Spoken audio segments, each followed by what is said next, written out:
미리 알려주는 표징, 이게 예표입니다. 미리 알려준다. 오늘은 우리 예표의 포도주, 진짜 우리가 알아야 할 포도주가 있다는 것이죠. 그것을 가나 혼인잔치에서 예수님이 물이 변하여 포도주가 되게 했던 그 기적의 사건을 통해서 알려주겠다는 그런 말씀이에요.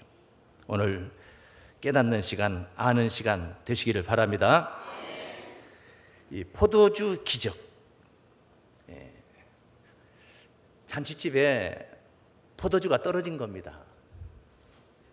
갈릴리 가나에 혼인잔치가 있었는데 포도주가 떨어진 거예요.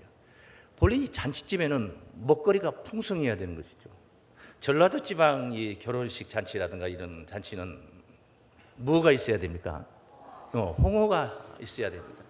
충청도에 가면은 국수가 없으면은, 결혼식에 국수가 없으면 안 돼요. 야, 너 언제 나 국수 먹여줄래? 결혼 언제 할래? 이렇게 된 거죠. 그런데 기쁨을 나누며 흥을 돋게 해주는 그 필수 음식이 있어요. 뭐냐? 술입니다. 세상 사람들에게는 술입니다. 술. 뭐니 해도 술이 있어야 돼요. 세상 사람들에게. 그런데 오늘 본문에 지금 보니까 술이 떨어진 거예요. 하나님의 백성들의 하늘잔치 이 성회에 술은 없어도 말씀 은혜가 있어야 될 줄을 믿습니다. 이 비밀을 깨닫는 것이 바로 오늘 깨닫는 것이 바로 잔치집에 구비한 음식을 먹는 그런 시간이 되겠습니다. 이 포도주가 떨어졌다고 어머니께서 와서 이 사실을 알려줍니다. 그런데 이 대뜸 하신 말씀이 주님께서 여자여 그러는 거예요. 여자여. 그 전에도 그렇게 불렀는지는 모르겠어요. 어쨌든 예수님의 공생의 기간 동안에 있었던 그 행적을 기록하고 있는 내용인데, 여자여 소리는 나중에 십자가에 운명하실 때 또 한 번 그 말씀을 하십니다. 예수님께서. 또 이런 말씀 우리가 생각해 볼 수 있죠. 예수님의 어머니와 동생들이 와서 면회를 하는 거예요. 예수님 복음을 전파할 때 제자들이 와서 이 소식을 어머니께서 가족들이 와서 뵙고자 합니다 하니까 제자들을 가리키면서 하셨던 말씀이 있죠. 누가 내 형제요 모친이며 자매냐? 하늘에 계신 내 아버지의 뜻대로 행하는 자가 형제요 자매요 모친이라 하신 줄로 믿습니다. 자, 어쨌든 이 여자여 하는 것은 심상치 않은 말씀이에요. 세상적으로 보면 불효자식인 것입니다. 뭐 원어가 어떻고 헬라어가 어떻고 히브리어가 어떻고 이렇게 따져서 또 뭐 설명이 돼야 되겠지만은, 우리가 이 성경을 기존에 우리 보통 성도님들이 그냥 읽는데 예수님이 어머니를 가리켜 여자여 한 거예요. 그리고 나서 그 다음 이어지는 말씀이 뭐냐면 내 때가 아직 이르지 아니하였나이다. 아니 그러면은 내 때가 이르면은 포도주 떨어진 문제를 해결한다는 얘기가 되거든요. 제가 포도주가 떨어졌는데, 술이 바닥났는데 잔치집에 이거 어떻게 해야 될 것이냐? 그랬더니 내 때가 아직 이르지 아니하였나이다. 그럼 내 때에는 그게 있어야 된다는 말씀입니다. 있어야 된다는 말씀. 여자여 할 때부터 특별한 영적인 의미를 암시하고 있다는 것을 알 수가 있습니다. 그래서 오늘 이 포도주, 물이 변화의 포도주가 된 이 기적의 역사, 대단히 중요한, 오늘날을 살고 있는 우리들이 꼭 깨달아야 할 영적 의미가 있습니다. 그래서 제가 제목을 예표의 포도주 이렇게 정했습니다. 4절 말씀, 2장 4절 말씀이었죠. 방금 읽었던 말씀 보면은 예수께서 가라사대 여자여 나와 무슨 상관이 있나이까? 내 때가 아직 이르지 못하였나이다. 육신의 포도주인데, 이건 육신의 포도주인데 내 때가 되어서 이룰 영적인 그 포도주가 있다는 거예요. 그래서 먼저 우리 성도님들이 하나 인식하고 넘어갈 문제, 우리 한번 따라 하시겠습니다. 정하신 때에 베푸실 하늘 포도주입니다. 예표의 포도주라고 그랬죠. 가나 혼인잔치에서 있었던 그 포도주 사건은 하나님이 지금 어느 날을 정해놓고 있는 그 정하신 그때에 베푸실 하늘 포도주 사건을 지금 우리에게 가르치고 있는, 이것을 깨우쳐주고 싶어서 깨우쳐주고자 하신 일들이다. 네? 바로 예수님의 표적은요, 자, 오늘 본문에서는 처음으로 행하셨던 표적입니다. 예수님이 이것을 언급을 했습니다. 그러니까 공생의 3년 기간 동안에 수많은 기사 이적을 행하셨지만은 제일 먼저 처음으로 이적을 행했던 거예요. 아니, 항아리에다 물을 붓어요. 그냥 가져다 붓고, 그리고 하인들에게 그냥 그대로 떠다가 갖다 주라 했더니, 가지고 가서 갖다 줬더니 연회장이 받을 때는 보니까 물이 아니고 포도주예요. 그것도 굉장히 질 좋은 포도주를 가지고 왔더라는 것이죠. 이런 기적의 역사, 이 외에도 수없이 많은 기적을 행하셨어요. 성경에도 그렇게 기록이 되어 있고. 그런데 여기 이제 요한복음 21장 25절, 예수의 행하신 일이 이 외에도 많으니, 그러니까 성경에 기록된 것 말고도 적다 많다 많으니, 만일 낱낱이 기록된다면 이 세상이라도 이 기록된 책을 두기에 부족할 줄 아노라. 도대체 얼마나 많은 이적을 행하셨으면, 표적을 주셨으면, 그것을 일일이 기록을 한다면 이 세상에 쌓아둘 곳이 부족하다 할 정도로 그렇게 표현했겠습니까? 굉장히 많네요. 그런데 그렇게 많은 표적 중에서 간추려서 선별해서 첫 번째 기적으로 요한복음 2장의 포도주 기적을 여기에 기록을 해둔 것입니다. 무엇 때문인가? 그 바로 앞에 20장 말씀 한번, 20장 30절. 예수께서 제자들 앞에서 이 책에 기록되지 아니한 다른 표적도 많이 행하셨으나, 많이 행하셨다. 근데 21장 25절과 그 맥락에 같은 맥락의 말씀이죠. 행하셨으나 오직 이것을 기록하면, 여기 기록된 내용들을 기록하면 너희로 예수께서 하나님의 아들 그리스도이심을 믿게 하리 하며, 또 너희로 믿고 그 이름을 힘입어, 따르세요, 힘입어 생명을 얻게 하려 하심이라. 여기 간추려서 몇 개 안 되는 것을 여기에 기록해 놓은 것은 이 사건을 통해서 예수를 믿어 그 안에 있는 생명을 힘입게 하기 위함이었다, 이 말이에요. 그러니까 이 표적의 말씀 속에, 이 사건 속에 무엇이 들어있다는 거예요? 생명이 들어있다는 거예요. 그냥 가나 혼인잔치에서 물이 변하여 피가 되게 했던 기적의 사건, 육신적인 사건에 머물러 버리면 안 돼. 이것은 어떤 표적으로 무엇을 우리에게 알려주려고 이런 이적을 행하셨는가, 그 의미를 우리가 찾아낼 때에, 찾아서 믿고 힘입을 때에 우리가 영생으로 갈 수 있다, 생명을 힘입을 수 있다. 할렐루야.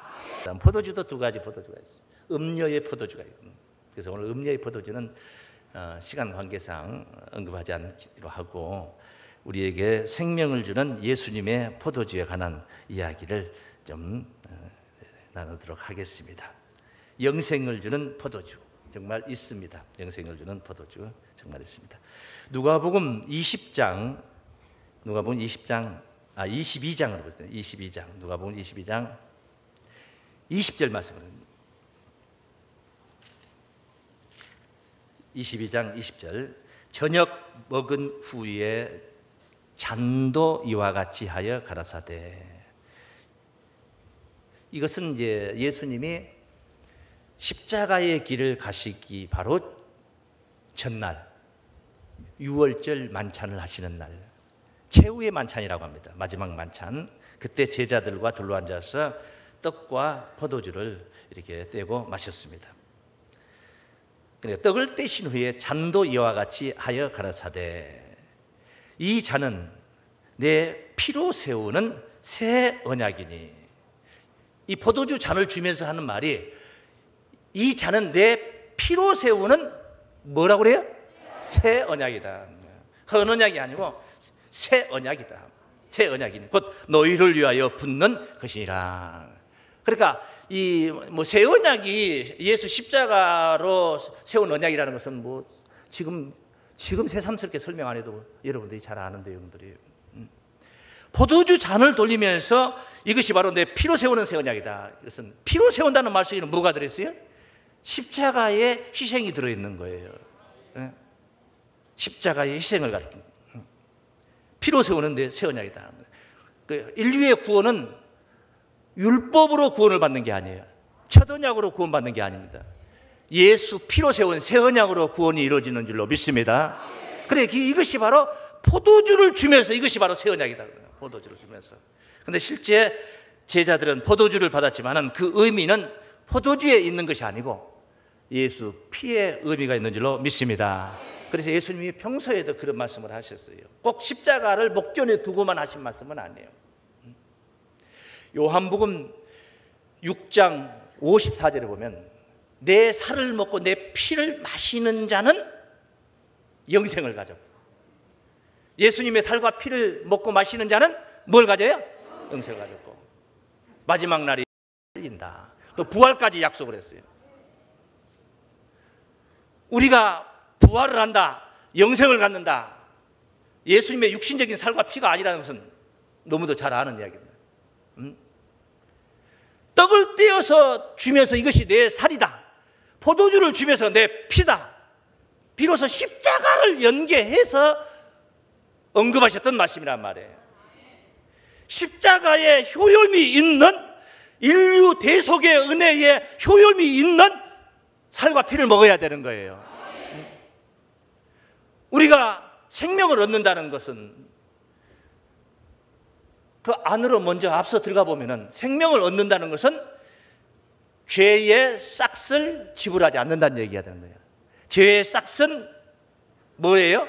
사망입니다. 죄의 싹은 사망이다. 그런데 사망이 아니라 생명을 얻는다는 거예요. 그러면 죄의 싹을 지불하지 않는다. 이 말은 뭡니까? 죄가 없다. 그런 말씀이에요. 죄가 없다가 성립되는 것은 언제냐? 예수님의 십자가의 사건으로 인하여서 가능한 얘기예요. 대속의 은혜, 우리를 속량해 주시는 그 은혜로 인하여서 우리가 생명을 얻게 되는 거예요. 그러니까 이건 요한복음 6장에서 오병이어의 기적을 행한 후에 떡을 추구하고 있는 자들에게 이 예수님의 살과 피 이야기를 지금 하고 있는 이야기인데, 이 6장 이야기인데 실제 이 사건이 정말 이 말씀을 듣는 자들에게 적용이 되는 시점은 십자가 이후에 이루어질 이야기다 이 말이에요. 그래야지 십자가 이후에 이래야만이 죄 문제가 해결이 되고 죄의 싹 사망에서 해방을 받을 수가 있고 비로소 생명을 얻을 수가 있기 때문에 믿습니까? 그래서 이 포도주 이야기는 두 번째 십자가 희생을 개입시킨 십자가 희생을 통해서 주신 보혈인 줄로 믿습니다. 따라하십니다. 십자가 희생을 통해 주신 보혈입니다. 그러니까 가나 혼인잔치의 포도주가 예수 피는 아니에요. 그것을 왜 여자여 이게 나와 무슨 상관이 있나이까? 내 때가 이르지 않았다. 그럼 내 때가 되면은 그 포도주를 내놓겠다 이 말이거든. 그러시고 나서 또 포도주를 만들었어요. 무슨 상관이 있습니까? 하고 나서 딱 나물러라 해버려야 되는데 그게 아니고 또 포도주 만들어서 그냥 시컷 먹어라. 가지고 가서 먹어라. 줬어요. 이런 포도주가 아니고 좀 우리 신심이 좀 부족하신 우리 성도님들 중에 간혹 한두 사람이 좋아하는 그런 뭐 나폴레옹 꼬냑 어쩌다 한 분씩 좋아 활동말동 하시는 분들도 있을지 모르겠습니다만 어쨌든 이 포도주는 우리가 깨달아야 할 포도주는 십자가 희생을 통해 주신 보혈인 줄로 믿습니다. 그래서 내 때가 아직 이르지 않았다 그런 말씀이에요. 그래서 이 내 때라는 것을 우리가 찾아가 보면 이것이 입증이 됩니다. 내 때라는 것은 아직 이르지 않았다 했잖아요. 그러면 이제 세월이 지나면 시간이 흐르고 날이 가면은 내 때가 이른다 이 말이거든요. 예수님을 잡으려고 귀에 쌍불을 켜고 있던 유대인들 말입니다. 계속 예수를 잡으려고 가버나움 회당에서 당당하게 외칠 때도 못 잡아갔습니다. 그래 십자가 직전에 겟세마네 동산에서 몽치를 들고 쫓아와가지고 도적놈을 잡듯이 잡으러 왔을 때 주님께서 하셨던 말씀이 있어요. 내가 가버나움 회당에서 말씀을 증거할 때 그때 잡아가지 이 밤중 이 오밤중에 이 산에까지 올라와서 나를 잡아갈 일이 뭐냐. 그러나 그때는 나의 때였고 지금은 어둠의 권세로다.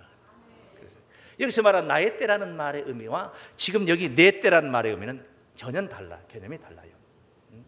그래서 그 내 때에 관해서 조금 보겠습니다. 요한복음 7장 30절 말씀. 요한복음 7절. 저희가 예수를 잡고자 하나 얼마나 잡고 싶었겠습니까? 눈에 가시입니다. 눈에 가시. 이 바리새인 율법사 서기관들 유대인들의 그냥 기득권이 만칭창이가 되는 거예요. 예수님 나타남으로 인해서 모든 백성들은 다 마음이 흔들려가지고 다 예수 쪽으로 흔들려 가버리고 말입니다. 그래서 예수를 잡고자 하나 손을 대는 자가 없으니 잡고자 하지만은 손을 대는 자가 없으니 이는 그의 때가 아직 이르지 아니하였습니다. 이는 그의 때가 이르지 않았다. 그러니까 잡고자 했던 자들이 잡으려다가 아직은 그의 때가 아니구나. 이래서 안 잡은 건 아니에요. 그건 아니에요. 뭔가 다른 밀란이 두렵다, 뭐가 뭐 어쨌다 저쨌다 여러 가지 자신들이 가진 이유가 있었지만은 하나님의 섭리적으로 볼 때는 예수가 잡혀갈 때가 아니다 이 말이에요. 그의 때가 아니다. 그의 때가 아니다. 하나 더 보면 그 뒤에 말씀 8장 20절입니다. 이 말씀은 성전에서 가르치실 때 연복의 앞에서 하셨으나 그 연복의 앞에서 했으니까 우리가 교회로 이렇게 본다. 회당 또 교회로 본다면은 바로 헌금함 바로 앞에서 했어요. 그러니까 어디에서 한 거예요? 아주 깊숙이 들어와서 한 겁니다. 어디 안 보이는 데서 뭐 큰 소리 치고 그런 게 아니에요. 숨어서 큰 소리 치는 게 아니에요. 연복의 앞에서 하셨으나 잡는 사람이 없으니 이는 그의 때가 아직 이르지 아니하였음이니라. 그의 때가 이르러야 잡혀간다 그 말씀이에요. 이르러야 십자가를 지시는 것이고 이것은 정해져 있는 거라 하나님의 섭리 속에 있는 말씀입니다. 예수님의 제자들이 예수님의 가족들 말입니다. 가족들이 예수를 안 믿었어요. 보통 이웃집 다른 동네 사람들이 예수를 안 믿는 거 이해가 됩니다. 뭐 그런 사람이 있는지 없는지도 모르고 사는 거니까. 그런데 가족들은 뭐예요? 예수님이 공생의 길을 이렇게 가시기까지 그 전까지 30살이 되기까지 얼마나 많은 그 사람의 변화가 있었겠습니까? 12살 때 어떤 일이 있었어요? 예루살렘에 갔다가 교법사들하고 성경 토론을 하고 있다가 부모님이 고향으로 나사렛까지 돌아가고 있는데 안 따라갔다가 난리가 난 적이 있었잖아요. 되돌아와가지고 예수 찾아가지고 난리 있잖아요. 비단 12살 때만 그랬겠냐고. 14살 때, 16살 때, 20살 때, 25살 때 더 왕성해가지고 더 이랬지 않겠습니까? 그래, 그것을 확연하게 들춰내놓고, 우리 세상 표현으로 바꿔놓고 그냥 내가 하나님 아들이고 메시아고 또 하나님이 가르쳐주고 하나님 어떤 증표를 주시고 이렇게 가족들에게 다 통보가 됐다면 믿었겠죠. 근데 예수님 혼자 그랬지 않겠습니까? 가족들이 안 믿어요. 그러니까 이제 명절 때쯤 되면은 명절이면 어떻게 돼요? 유대인의 명절이랑 초막절, 유월절 이런 절기가 있어요. 3대 절기가 있는데 이때 되면은 예루살렘 전부 다 예루살렘으로 갑니다. 사람들이 가서 비둘기를 들고 염소를 들고 양을 들고 가서 제사를 드리기 위해서 가는 것이죠. 당신이 그렇게 잘났고 쉽게 말하면 잘났고 자기가 나 아니면 안 된다 한다면은 그런 큰 무대 가서 한번 나타내라. 가족들이 생각하고 하는 게 아니고 생각하고 기회는 이때입니다. 동생들이 형님 기회가 이때입니다. 이렇게 구원하는 게 아니고 비양거리는 거예요. 쉽게 말하면 안 믿어. 그때 이제 그런 이야기들이 여기 7장에 있어요. 7장 보면은 이 1절부터 있는 말씀. 이후에 예수께서 갈릴리에서 다니시고 유대에 다니러 아니하시면 유대인들이 죽이려 함이러라. 유대인의 명절인 초막절이 가까운지라 그 형제들이 예수께 이르되 당신이 행하신 일을 제자들도 보게 여기를 떠나 유대로 가소서. 스스로 나타나기를 구하면서 묻혀서 일하는 사람이 없나니 이 일을 행하려 하거든 자신을 세상에 나타내소서 하니 이는 그 형제라도 예수를 믿지 아니함이러라. 안 믿어서 하는 말이란 말이야. 안 믿어서, 믿질 않으니까. 예수께서 가라서 내 때는 아직 이르지 아니하였거니와 너희 때는 늘 준비되어 있느니라. 그때 말씀 보시면은, 세상이 너희를 미워하지 못하되 나를 미워하나니 이는 내가 세상의 행사를 악하다 증거함이라. 너희는 명절에 올라가라. 자꾸 명절에 올라가라 하니까 하는 말이에요. 너희나 올라가라. 너희나. 나는 내 때가 아직 이르지 못하였으니 이 명절에 아직 올라가지 아니하노라. 그러니까 이게 요한복음 7장 정도니까 어느 때냐, 공생의 기간 중에 우리 주님이 명절을 몇 번 만나요? 3번 만난단 말이에요. 3번 만날 거 아니에요. 3년 동안 공생의 기간이었으니까.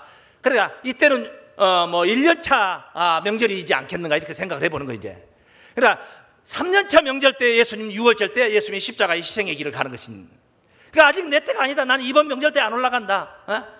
그러니 참 신기해. 그 뒤에 또 보면 또 올라가요.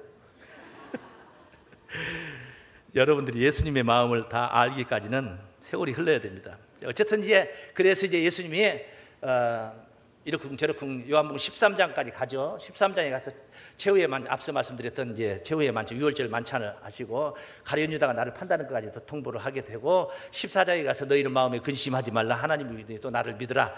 그래서 천국을 예배하러 간다는 말씀 이제 있죠. 15장, 16장, 17장 계속 유언적인 말씀을 하시는 거예요. 우리 주님께서 이렇게 하신 거예요. 그러면서 17장에 가서 이제 그 마무리되는 말씀들이죠. 17장 1절에 가보면은 17장 1절에 예수께서 이 말씀을 하시고 눈을 들어 하늘을 우러러 가라사대, 눈을 들어 하늘을 우러러 가라사대, 아버지여, 따르세요. 때가 이르렀사오니, 이제 됐다 이 말이에요. 때가 됐다. 된 거예요. 된 거. 정말 아들을 영화롭게 하사. 아들을 영화롭게 하사 이 말은 빌라도의 권자나 헤롯의 권자라도 찬탈하는 게 아니요. 그게 영화가 아니요.